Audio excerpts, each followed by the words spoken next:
The subject I have chosen for my informative speech is going to be mental health disorders. I know that is one that Mr. Gibbons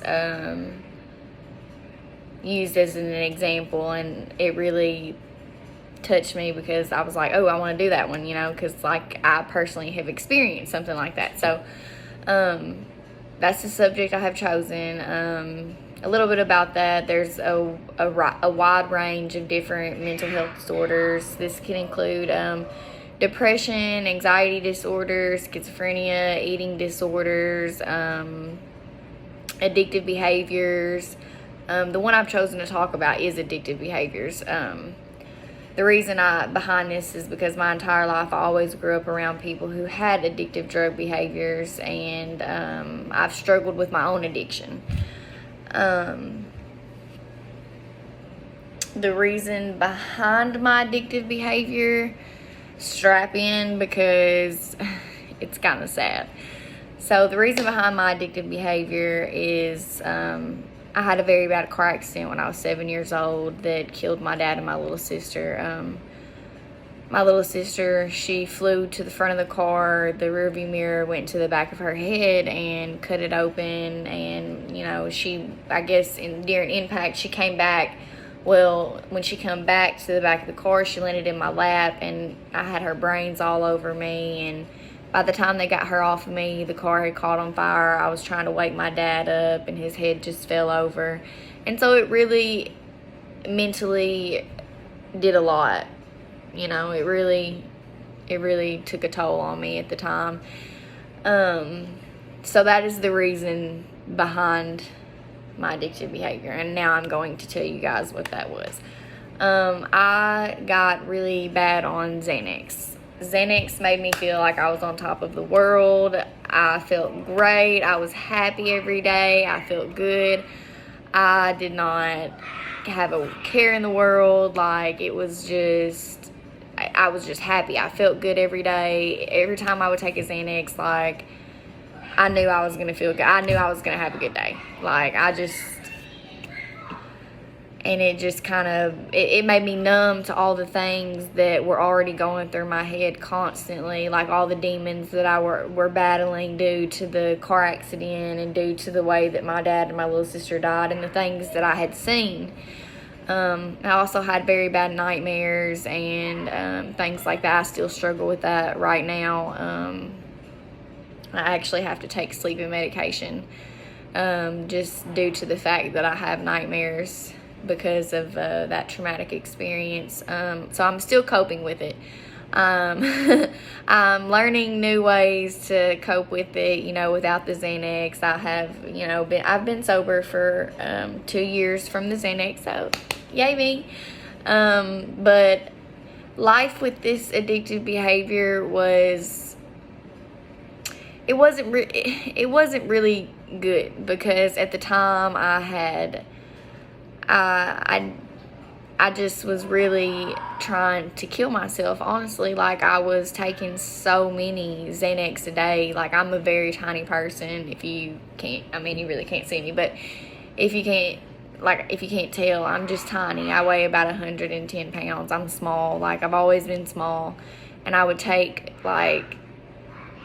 probably 6 bars a day, and bars are like the full Xanax, the full 1 milligram ones. And like, I would wake up the next day and I wouldn't remember anything from the day before. And I guess that's what I liked so much about it. And like, I guess I was just, at that point in time, I was taking so many that like, I was just waiting to die. Like, I was just waiting for the day that I overdosed, because I didn't have nothing at the time. I didn't have my son, I really didn't have a reason to live, nor did I really want to be alive, because I kind of felt like, it wasn't fair that my sister passed away instead of me. She was only 4, and it's not fair that she didn't get to live her life and I did.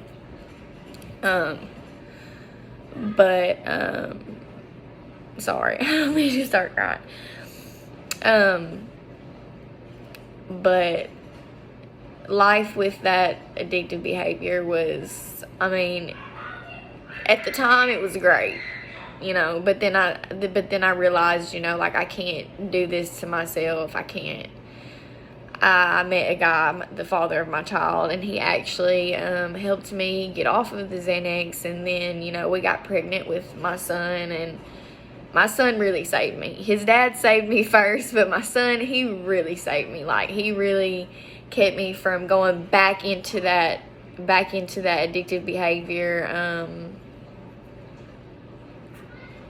I have relapsed a couple times, but my grandma was always there for me to help me know that I needed to get back on track, for Caden and things like that. So when I realized I had a problem, I had to fix that. I had to fix that because I knew I couldn't live like that with my son. I had to do better for him. He deserved better. He didn't deserve me sad. He didn't deserve me on Xanax every day. He didn't deserve me not remembering what happened the day before, even though I always took care of him and he was always good.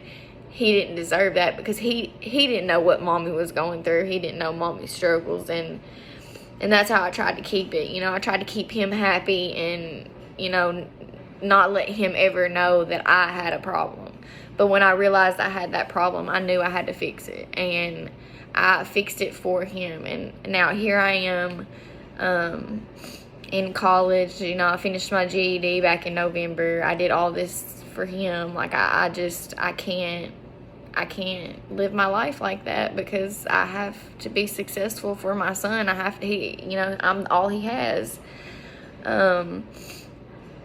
But as far as the resources part, I don't know if should be like using the score sheet in my speech, but as far as the resources part, I don't really understand, besides like the story, telling a story. Like I just told you guys the story about, why I developed this addictive behavior and why I went through the things that I went through. But overcoming that problem was not very hard. I honestly didn't have any kind of, what do you call those, when people are coming down from drugs. Like, I didn't have any of those. Like, I didn't withdraw. That's the word I'm looking for. I didn't withdraw. It was fairly easy. I was a little cranky, but other than that, like, I didn't withdraw or anything like that. But all in all, overcoming that addiction wasn't too bad. I had my grandma there. Sorry, that's my dryer. I guess I need to get my laundry out. But my grandma was there for me. My family was there for me. They really helped me out a lot. Mainly my grandma and my uncle. But yeah, I don't know what else there is to inform you guys about, but I don't think I did very good on this. Mr. Gibbons, I'm really trying.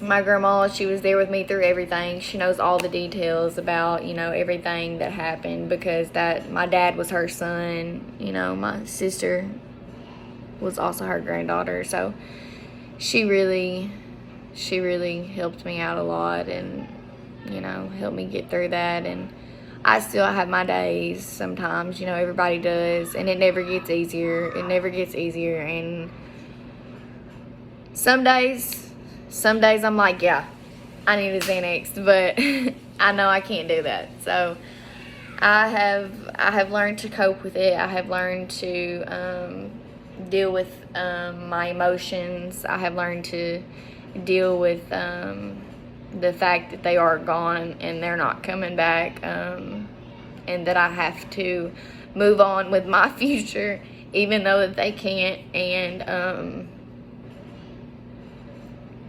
so this is me moving on with my future for me and my son.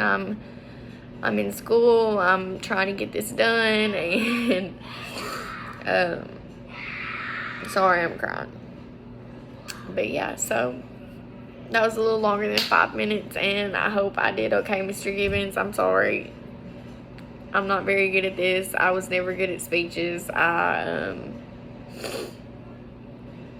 I don't know.